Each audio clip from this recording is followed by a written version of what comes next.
भैया ये आलू कैसे दिया और टमाटर का क्या भाव है? आलू ठंड में गरम खाने का मजा, 70 रुपए के 2 किलो और टमाटर 60 रुपए किलो एकदम ताजा। गोपाल के होश उड़ जाते हैं।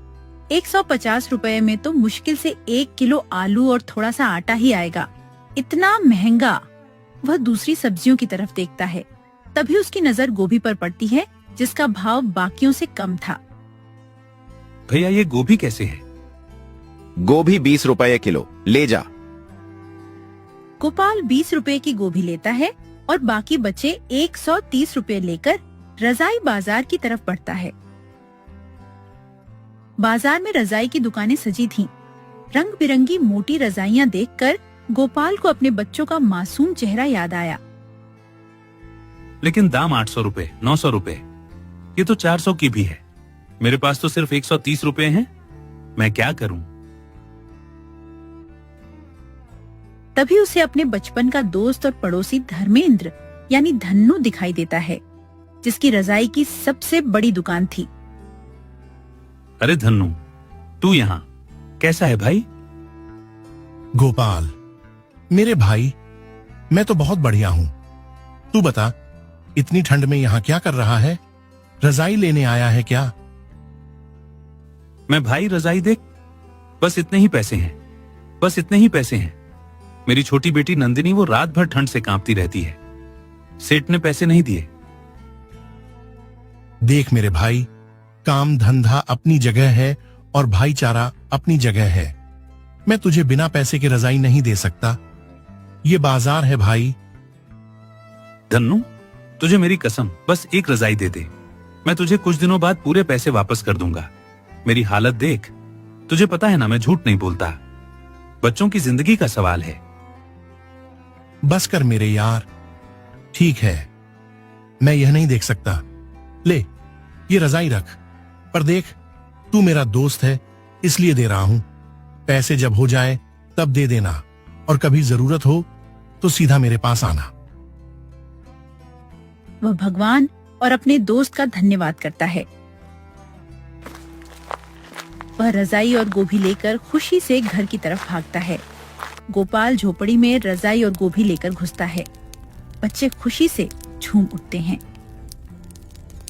पापा, रजाई इतनी मोटी, थैंक यू। अब मुझे ठंड नहीं लगेगी। बाबा, आज आप सबसे अच्छे पापा हो। पर गोपाल जी, मैं आपकी बहुत आभारी हूँ। पर यह रजाई और खाना सिर्फ 150 रुपए में। सेठ ने सिर्फ 150 रुपए दिए, पर मेरा दोस्त धन्नू, उसने मुझे उधार में रजाई दे दी। भगवान का शुक्र है मीरा। मीरा रजाई को बच्चों को उड़ाती है और गोभी को आग पर रखती है। रात का खाना बन रहा था। बच्चे खुशी से गर्म रजाई में थे। मीरा अब गंभीर हो चुकी थी। उसने फैसला कर लिया था। गोपाल जी, मैं आपसे कुछ जरूरी बात करना चाहती हूँ। हाँ मीरा, बोलो। आप वहाँ क्यों काम करते हैं जहाँ आपकी कोई इज्जत नहीं है, जहाँ आपकी और आपके बच्चों की ठंड और भूख की कोई कीमत नहीं है? क्या करूं मीरा, मुझे पढ़ना लिखना नहीं आता। मेरे पास कोई दूसरा हुनर नहीं है। चाय ही मेरा सहारा है। तो आप अपनी ही दुकान क्यों नहीं खोलते? आप दूसरे के यहाँ नौकरी क्यों करते हैं? आपकी चाय में जादू है। पूरा गांव आपकी चाय पीने सेठ के होटल जाता है। ये क्या बात कर रही हो मीरा? दुकान कैसे? हमारे पास पैसे नहीं है, एक दिन का खाना नहीं है, और तुम ठेला, बर्तन, गैस और सामान की बात कर रही हो। ये नामुमकिन है। अरे नामुमकिन नहीं है। सुनिए, आपके 900 रुपए से ज्यादा सेठ के पास बकाया है। कल आप सेठ के पास जाइए और सीधे पूरे पैसे मांगिए। उसे कहिए कि अब आप काम नहीं करेंगे। इतने पैसों से थोड़ा सा सामान तो आ ही जाएगा। हम जमीन पर छोटी सी टपरी लगा लेंगे। सेठ मुझे पैसे नहीं देगा। वो बहुत कंजूस है। पर तुम्हारी बात में दम है मीरा। हाँ, मैं कोशिश करूंगा। कल मैं काम पर जाऊंगा और शाम को उससे पूरा हिसाब मांगूंगा। गोपाल अब सोने चला गया। बच्चों की गर्म रजाई देखकर उसे शांति मिली, लेकिन कल की लड़ाई अब भी बाकी थी। उसे सेठ से अपने अधिकार के लिए लड़ना था। यह लड़ाई उसके और उसके परिवार के भविष्य के लिए थी। समय तीसरे दिन की शाम 7 बजे। गोपाल आज सुबह से ही चुपचाप और पूरी ताकत से काम कर रहा था। उसके दिमाग में बस मीरा की बात घूम रही थी। पूरा हिसाब। वह जानता था कि यह उसकी आखिरी शाम है इस होटल पर। उसने अपनी पूरी ताकत बटोर ली थी। सेठ जी, मालिक, मेरा पूरा हिसाब कर दीजिए। मेरा पिछला बकाया और आज की मजदूरी मिलाकर मेरा कुल हिसाब 900 रुपए हो गया है। मुझे अब आगे काम नहीं करना है। मुझे पूरे पैसे चाहिए। शंकर लाल सिंह, जो हमेशा गोपाल को दबाकर रखता था, ये सीधा और आत्मविश्वास से भरा लहजा सुनकर हक्का बक्का रह जाता है। 900 रुपए? तेरी औकात है इतनी बड़ी रकम बोलने की? तूने कभी अपनी जिंदगी में 900 रुपए एक साथ देखे भी हैं? क्या बकवास कर रहा है? जा, तेरी नौकरी खत्म, पर पैसे नहीं दूंगा। सेठ जी, आप धोखा मत दीजिए। ईमानदारी से मेरा हिसाब कर दीजिए। मैं जानता हूं मेरा 900 रुपए बनता है। शंकर लाल सिंह बहुत गुस्से से उसकी तरफ देखता है। जेब से 50 रुपए का एक नोट निकालकर गोपाल की ओर फेंकता है। ले, आज के लिए यह 50 रुपए बहुत हैं तेरे जैसे गरीब के लिए। और पिछला हिसाब वो मैं नहीं दूंगा। जा, नहीं तो जो बचे खुचे पैसे हैं वो भी कट जाएंगे। निकल यहां से। गोपाल का चेहरा गुस्से और अपमान से लाल हो जाता है। वो उस 50 रुपए को नहीं उठाता। उसने सेठ को गुस्से से देखा और फिर एक भयानक बात कहता है। सेठ जी, आप गरीब का हक मार रहे हैं। मैं आपको बदुआ देता हूं। ये आपकी दुकान या आपका पूरा व्यापार बर्बाद हो जाएगा। आपको एक दिन अपनी गलती का एहसास होगा। गोपाल 50 रुपये को जमीन पर छोड़कर बिना कुछ और कहे आंसू पोंछकर वहां से तेजी से चला जाता है। उसकी आंखों में भविष्य की आग थी। तभी उसकी नजर उन लोगों पर पड़ी जो अपने कंधों पर लकड़ी के भारी गट्ठे लादकर जल्दी जल्दी कहीं जा रहे थे। ठंड के मौसम में लकड़ी की बहुत कीमत थी। यह विचार उसके दिमाग में बिजली की तरह कौंधा। हाँ, लकड़ी। लकड़ी ठंड में हर घर और हर होटल को लकड़ी चाहिए। मेरे पास कोई पैसा नहीं है, पर जंगल तो भगवान का है। मैं लकड़ी काटकर बेच सकता हूँ। वह तुरंत उन लोगों का पीछा करता है और देखता है कि वे गांव के एक छोटे व्यापारी के पास जाकर लकड़ी बेचते हैं और उन्हें 500 रुपए मिलते हैं। बस मुझे यही करना है।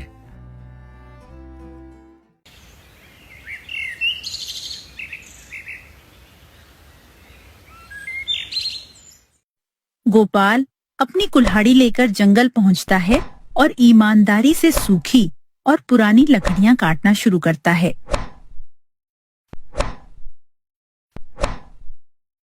तभी 3-4 मोटे ताजे आदमी जो उस क्षेत्र में लकड़ी बेचने का एकाधिकार रखते थे, उसके पास आते हैं। ओए, कौन है तू? तुझे हमने कभी यहाँ नहीं देखा। तू कौन है और तू यहाँ क्या कर रहा है? मैं गोपाल। मैं भी लकड़ी काटने आया हूँ। मैं इसे बेचकर अपने परिवार का गुजारा करना चाहता हूँ। तू बेचेगा लकड़ी? तुझे पता है यह किसका इलाका है? इस जंगल की सारी लकड़ियां हमारे नाम की हैं। सिर्फ हमें अधिकार है यहाँ काम करने का। ये कैसे? ये तो सरकार की और भगवान की जमीन है। इस पर किसी एक का अधिकार नहीं हो सकता। कोई भी काट सकता है। ज्यादा जुबान मत चला। ये जो कुल्हाड़ी देख रहा है ना, ये तेरे मुंह पर मारूंगा। तेरा मुंह फट जाएगा। चुपचाप यहाँ से निकल जा। कल से यहाँ दिखना नहीं चाहिए। गोपाल जानता था कि लड़ना बेकार है। वो उदास मन से चुपचाप अपनी कुल्हाड़ी उठाकर चला जाता है। सेठ ने उसे होटल से निकाला और अब जंगल के दबंगों ने उसे भूखा मारने की कसम खाई थी। गोपाल घर पहुंचता है, पर वह किसी को कुछ नहीं बताता। वो लकड़ी काटने का एक नया तरीका सोच रहा था। तभी उसका बेटा तेज बुखार से कांपने लगता है। गोपाल जी, जल्दी देखिए, इसकी तबीयत बहुत खराब है। इसे बुखार चढ़ गया है। गोपाल घबराकर पास के डॉक्टर के पास भागता है।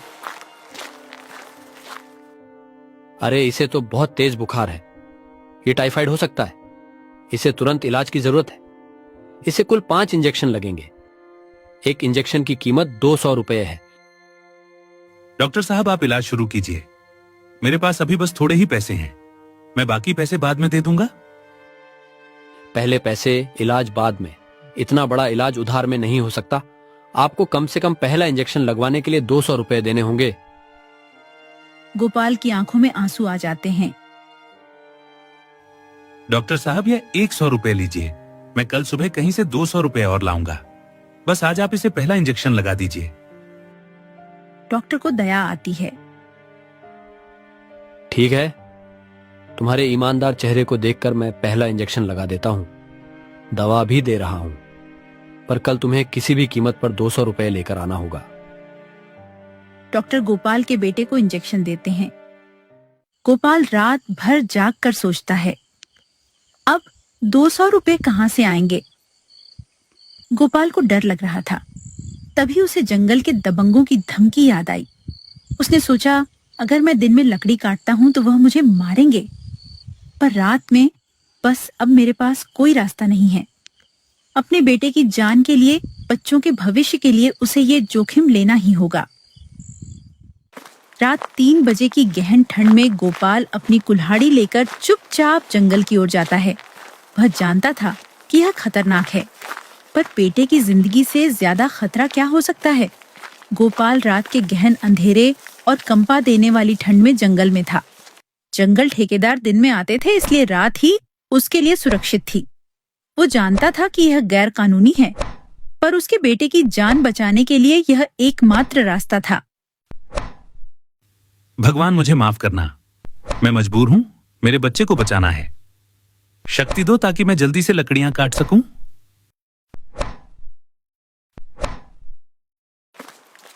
पूरी रात लकड़ी काटने के बाद वो छिपकर गांव में वापस आता है।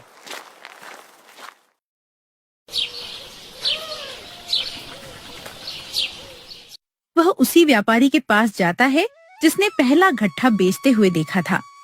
व्यापारी खुशी खुशी उससे लकड़ी लेता है और उसे 500 रुपए देता है। शुक्रिया मालिक। वो तुरंत डॉक्टर के पास जाता है, 200 रुपए देकर अगले इंजेक्शन के लिए कहता है और बाकी 300 रुपए मीरा को देता है। मीरा घबराओ मत, हमारा बेटा ठीक हो जाएगा। मैं रात को काम कर रहा हूं, अब हमारे पास राशन और दवा दोनों के पैसे होंगे। तुम बच्चों का ध्यान रखो। यह सिलसिला 3-4 दिन तक चलता है। गोपाल रात को लकड़ी काटता, सुबह बेचता और डॉक्टर को 200 रुपए देकर इंजेक्शन लगवाता। कुछ ही दिनों में उनका बेटा पूरी तरह स्वस्थ हो जाता है। हमारा बेटा अब खेल रहा है, नंदिनी भी खुश है। आपकी मेहनत रंग लाई गोपाल जी, आपने सेठ की नौकरी से ज्यादा पैसा खुद कमा लिया। हाँ मीरा, अब हमारा बेटा बिल्कुल ठीक है। और सुनो, मैंने थोड़ा थोड़ा करके 500 रुपए बचा लिए हैं। लगभग 1 हफ्ते बाद इधर गोपाल के होटल से जाने के बाद सेठ शंकर लाल सिंह ने दूसरे लोगों से चाय बनवाना शुरू कर दिया था, पर किसी के हाथ में वह जादू नहीं था।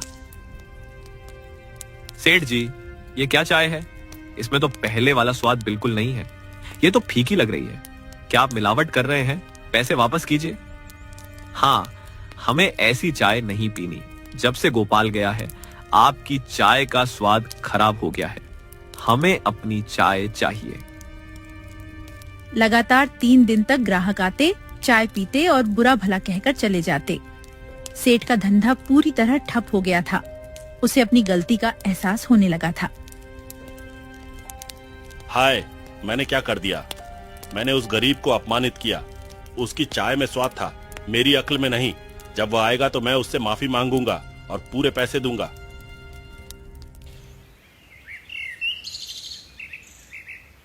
अगली सुबह ठंड और कोहरे के बीच शंकरलाल होटल के ठीक सामने एक छोटा सा साफ सुथरा चाय का ठेला लग गया था। अरे यह तो वही है, ये तो गोपाल है जो सेठ के यहाँ काम करता था। इसकी चाय में असली स्वाद था। गांव वाले पहचान गए और कुछ ही मिनटों में नंदिनी टी स्टॉल पर भीड़ लग गई।